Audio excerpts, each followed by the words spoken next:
Hello everyone, আশা করি তোমরা সবাই কেমন আছো। আমি অনেক ভালো আছি। রিয়াজ ব্লগে তোমাদের অনেক স্বাগত। আমার শাশুড়ি মায়ের হাতের তৈরি পায়েসটা তোমরা দেখো, ভিডিওটা স্কিপ না করে। মা প্রথম গ্যাসেতে হাঁড়িতে জল ফুটছিল, তাতে তেজপাতা দিয়ে দিয়েছে। তেজপাতা জল ফুটে উঠলে চালটা দিয়ে দিল। চালটা দেওয়ার পর আমল দুধ গলিয়ে নিচ্ছে। আসলে আমল দুধ আর বাড়ির গরুর দুধের পায়েস হচ্ছে বলে মা দুধ চালটা ভালো ফুটে উঠতে দুধটা দিয়ে দিল। তোমরা তোমাদের পরিমাণ মতো দুধ দেবে। তারপরে মা কাজু কিশমিশ দিয়ে দিল।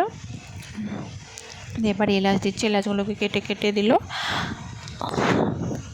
দিয়ে এবার এলাচগুলোকে ভালো করে নেড়ে নিচ্ছে। সুন্দর একটা স্মেল বেরোচ্ছে।